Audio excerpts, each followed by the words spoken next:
Picking up with our second page on Chapter 7, Review 2, look at number 9. You're going to see that the radicals in this problem are exactly the same, meaning that we really have like terms. 9 minus 5 is 4, and we'll have 4 radical x squared y to the third. Many kids stopped here on the practice test, but you should always see if you can simplify, and we can. We're looking for two of the same item, and x squared is x times x, y to the third is y times y times y. So I see two x's and two y's. Remember, this is a second root. The way radicals work is the index tells us that when we've circled that many of the item, we can take one of them out. So I'm going to take out an x, take out a y. I'm going to be left with a y inside. So we'll have 4xy, radical y. For number 10,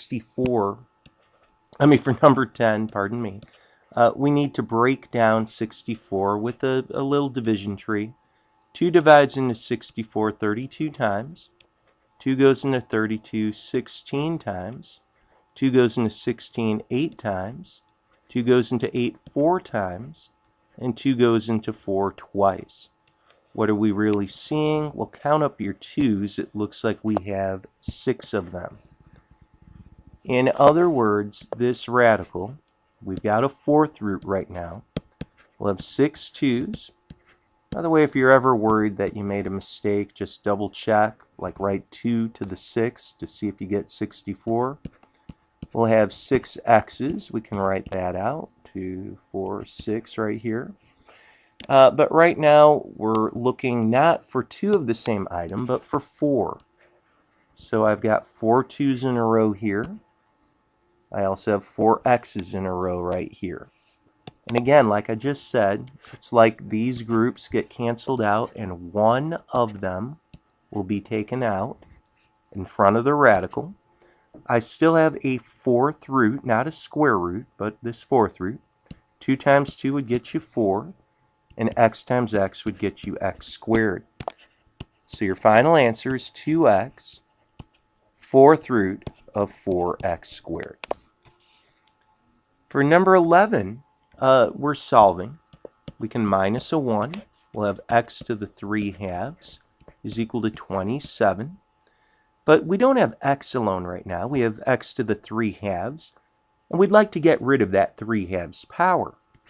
The way you do that, I hope you remember, is to raise the left side and the right side to the reciprocal power. Reciprocals multiply to a 1, and powers to powers would multiply out to just x to the first, or just x. Here's where you get some help with the calculator. You can just very simply type in 27, raise it up to the 2/3 power, and you'll get 9. But please watch out. If there is an answer to this problem, it's 9. But the bigger question altogether is, does this problem even have an answer at all? We need to check. We're going to hit 9, hit store, and then hit x, and type in the left side of the original equation.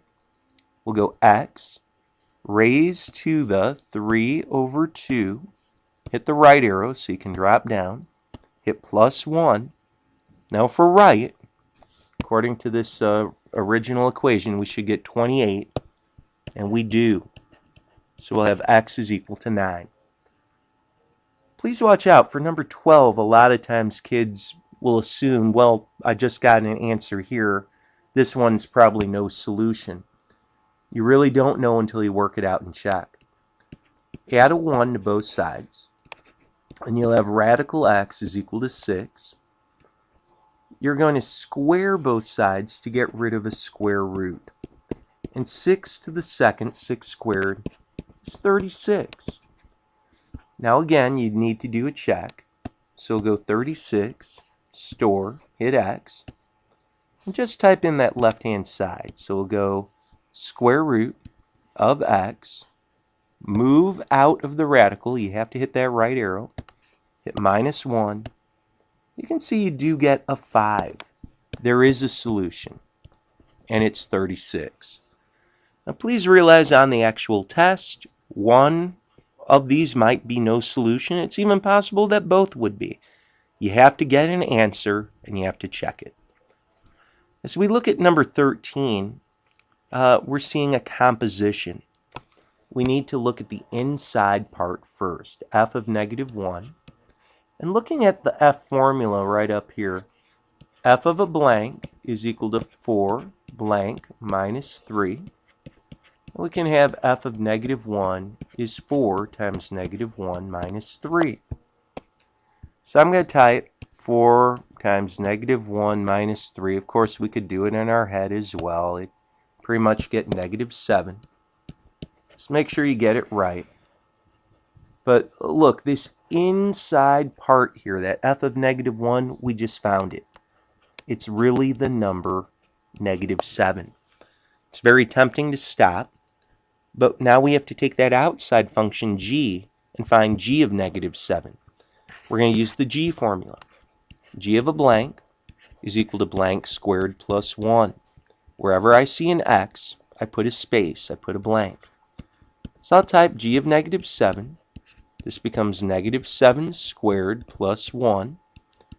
Negative 7 squared is actually going to get you 49. These parentheses help you so much. They remind you that if you're raising up to the second power, you have to have parentheses around it. And we know negative 7 times negative 7 is a positive 49. The answer that you get, and please understand it's one answer, not two, it's just the number 50. Last one on this page, number 14. Look at the inside part. There is no work to be done. That's actually a nice part, a good part of this problem. All I can say is f of x is the formula 4x minus 3. So now I need to plug 4x minus 3 into g. Well, we just worked with g a moment ago.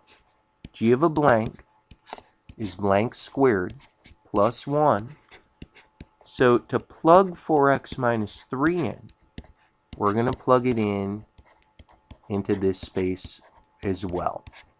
And squaring something really means multiply that term to itself. So we have 4x minus 3 times 4x minus 3. After we multiply those two together, we'll add a 1. But we need to FOIL.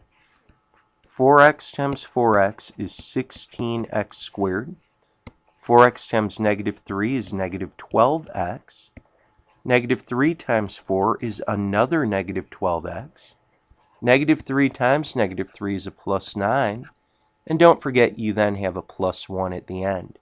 Look, putting your like terms together, you'll have 16x squared, of course, but negative 12 and negative 12 add up to negative 24x. And a 9 and a 1 add up to a 10. Okay, this concludes our second video. We'll have two more for the third and the fourth page.